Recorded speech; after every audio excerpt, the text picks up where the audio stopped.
Okay, Assalamualaikum warahmatullahi wabarakatuh. Okay, so petang ni aku nak buat counter review DPS resources berhad. Okay, so aku cuba cari laman web dia. Okay, ini adalah laman web untuk DPS. Okay, walaupun nama dia Shantawut. Okay, mungkin ini tak tahulah nama commercial kot, tapi kalau kita tengok dia punya bila aku cari, okay, aku cuba cari kat Bursa Malaysia. Okay, DPS resources berhad. Okay, aku klik company website ni, dia akan keluar Shantawut. So aku rasa ini adalah company lah. Okay, so company DPS ni membuat, kalau kita tengok, lebih kepada furniture. Okay, barang-barang lah furniture. Okay, so DPS kita korang boleh tengok lah dia punya laman web dia. Okay, so nampak menarik juga. Okay, produk apa dia hasilkan. Okay, syarikat DPS ni, okay, dia hasilkan kursi, okay, dia hasilkan meja semualah. Okay, barang-barang perabot. Okay, so syarikat ni syarikat perabot sebenarnya. Okay, so kita pergi kepada volume. Okay, pada hari ini ada 2 juta. Okay, volume pada 2 juta dan pembelian 3 juta dan penjualan 1.4 juta. Okay, walaupun nisbah tak sampai 1/10. Okay, bagi aku ada potensi untuk company itu naik. Okay, kalau kita tengok, aku pergi cuba search dekat iSaham ni. Okay, kita tengok pada number of share 587 juta. So bermaksud kalau bawah 1 bilion, kira potensi untuk company ataupun stok ni atau counter ni naik. Okay, still masih maksudnya dia naik, okay, masih cepat atau turun dengan cepat tu masih ada potensi lah. Okay, so kita tengok sikit quarter report untuk DPS. Okay, so kalau kita tengok DPS punya uh, quarter report setiap kuarter daripada 2019 bulan 9 sentiasa mencatatkan keuntungan. Okay, sentiasa mencatatkan keuntungan, dan latest one pada bulan 11, okay, dia mencatatkan keuntungan 2.8 juta. Okay, so walaupun kalau kita tengok revenue dia hanya 15.2 juta saja. Okay, aku boleh anggap syarikat ni agak kecil juga. Okay, tapi dia sentiasa mencatatkan keuntungan. Okay, kalau kita tengok, okay, sentiasa mencatatkan keuntungan dan harga saham dia agak murah juga, hanya 11 sen saja. Okay, so itu paling menarik lah untuk DPS. Okay, so kita tengok pada annual. Alright, kalau kita tengok pada annual, okay, syarikat company sudah mencatatkan keuntungan 3.3 juta pada bulan 3 2021, kuartal pertama untuk 2021. Okay, so dari segi fundamental agak baik untuk DPS, okay, syarikat DPS ni. So kita tengok sikit pada technical chart dia. Okay, so DPS ni juga ada warrant mungkin aku boleh ulas sikit, okay, tentang warrant dia. Right, tapi sebelum tu kita tengok dulu dia punya induk dulu. Okay, so kita tengok induk dia. Alright, so kalau kita tengok daripada segi carta dia, okay, kita ambil daripada Ogos lah. Okay, start daripada Ogos. Okay, dia mempunyai support dekat sini. Tengok dulu. Okay. Okay, kita tengok start pada Ogos lah. Okay, kalau kita tengok start pada Ogos, kita tengok pada horizontal dia. Alright, mempunyai support pada 8 sen saja. Okay, so dia start, ni adalah resistor lama dia. Kalau kita tengok dekat kawasan sini adalah resistor lama. Dan pada bulan ni dia menjadi resistance become support.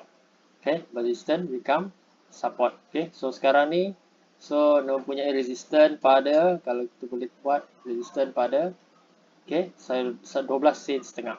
Okay, 12 sen setengah, walaupun ini tinggi, tapi masih belum dikira sebagai resistance lah. Okay, sebab apa dia jatuh balik, so ini adalah resistance dia.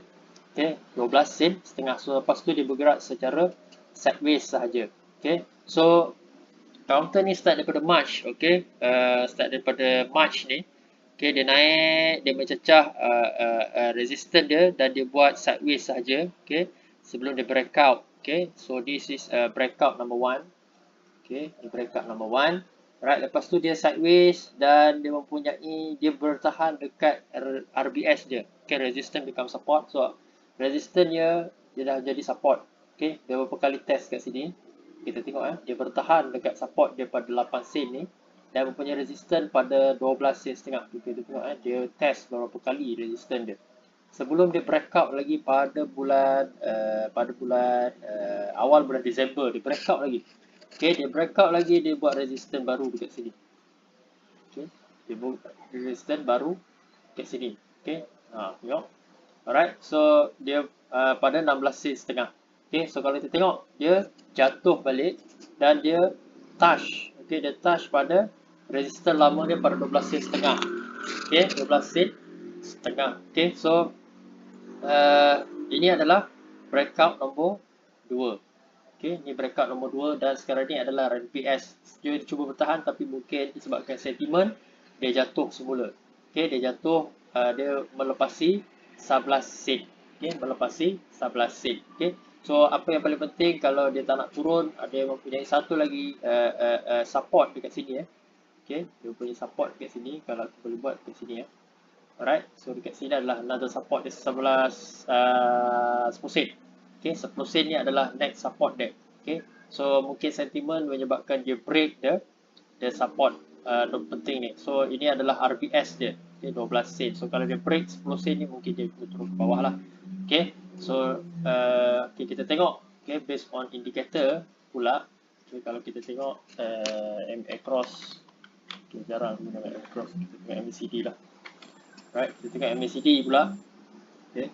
So kalau kita tengok MACD, alright, so sekarang ni secara keseluruhan MACD menunjukkan dia downtrend lah. Okay, menunjukkan dia downtrend dan sekarang ni dia melepasi kosong dan sekarang ni ke bawah. Okay, so mungkin sentimen politik ataupun ketidakstabilan sekarang menyebabkan harga jatuh ke bawah. Okay, so okay, based on MACD, okay, nampak ke bawah. Okay, tapi kita kena tengok dulu kepada weekly pula. Right, adakah ada potensi untuk weekly? Alright, so kalau kita tengok weekly nampak cantik. Okay, sebab apa? Kalau kita tengok alright, ini adalah resistance dia yang lama.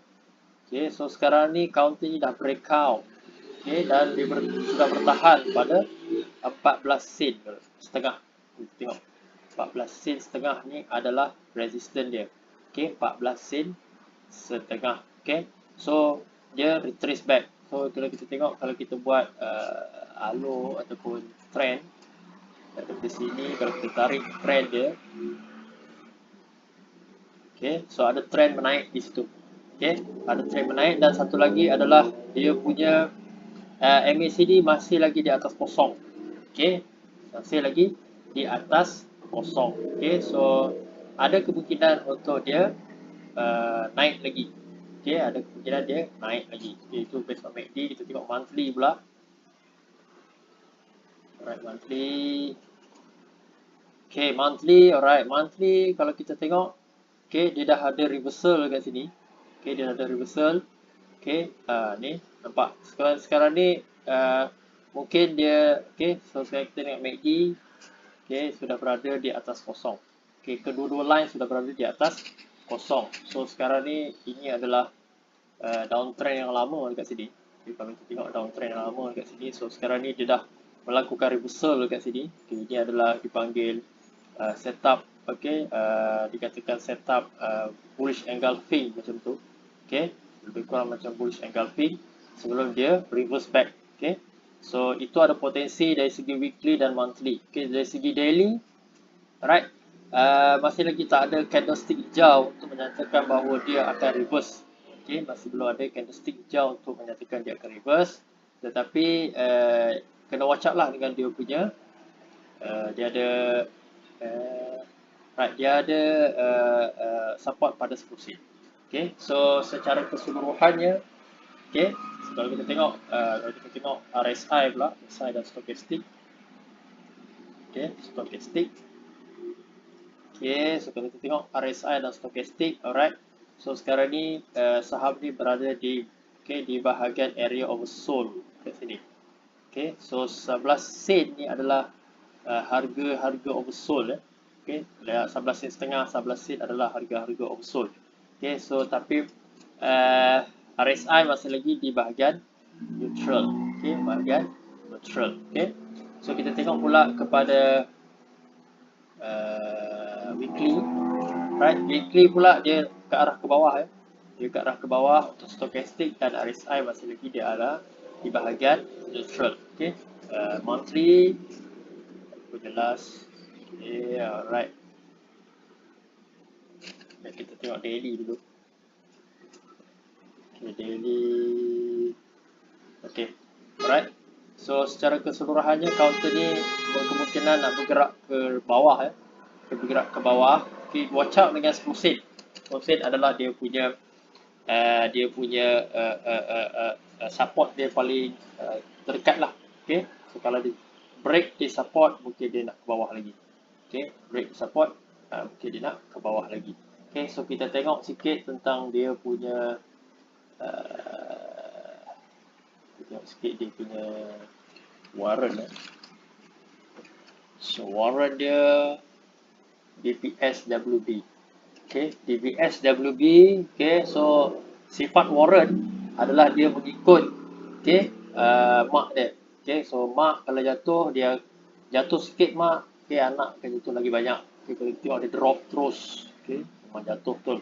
Okay, kalau kita tengok yang paling penting, okay, kalau akulah yang paling penting kita kena tengok maturity. Kita kalau tengok maturity dia, right? Maturity dia lama lagi 2025. Okay, bermaksud ada lagi 4 tahun. Okay, so dari segi maturity bagus. Okay, and lagi satu kita tengok strike value. So kita tengok share price ni adalah untuk mother share.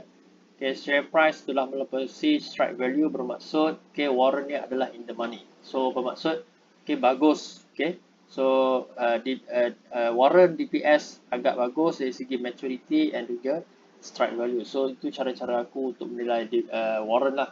Okay, so kita tengok DPS punya warrant. Alright, so apa yang paling penting sekarang ni adalah kita kena cari resistance dan support dia. Okay, itu adalah yang paling penting dalam warrant. Okay, so warrant sebenarnya kalau kita tengok dia dah break secara kasarnya. Kalau kita tengok dia mempunyai ini adalah support dia 7 sen kat situ. Okay, so support dia 7 sen kat situ. Next support dia adalah pada bila dikatakan 6 sen. Kalau dikatakan 6 sen ni. Okay, so dengan resistance lebih kurang pada pada 9 sen. Okay, so 9 sen adalah resistance dia. Okay, so kalau kita tengok support 7 sen, 9 sen adalah resistance dan dia sekarang ni dah break dia support. So ini boleh dikatakan aku cakap boleh dikatakan harga discount lah. Okay, so untuk warrant kena buat banyak sikit. Okay, ni kita kena tengok juga RSI dan stokastik. Adakah RSI dan stokastiknya masih berada di oversold atau tidak. Okay, so kalau kita tengok stokastik dia, kalau kita tengok stokastik berada di oversold. Berada di oversold. So kita tengok stokastik berada di oversold. Dan ini latest one. Kalau kita tengok tengok. Right, oversold dalam lebih kurang sepatutnya pada 75 sen. So aku ambil 70 sen as a oversold. So mungkin disebabkan sentiment so dia break the support 7 sen dan sekarang ni dia memang betul-betul oversold harga dia. So dari segi RSI, dari segi RSI dia masih lagi dalam keadaan neutral. So kalau dia betul-betul oversold lagi cantik. Kalau RSI oversold lagi cantik untuk kita collect. Tapi secara kasarnya dia telah break the support 7 sen. So sekarang dia berada 6 sen. So aku anggap ni adalah dianggap seperti harga-harga discount lah untuk DPS warrant. Itu secara kasar. So untuk warrant kena buat study lebih lagi. Itu aku punya suggestion. Harap korang study lebih untuk warrant. Sebab kalau dia jatuh lagi, alright, memang jatuh teruk. Lagi jatuh lagi teruk, lagi jatuh lagi teruk. So next resistance, so next support lebih kurang pada aku boleh lukis pada 5 sen dekat sini.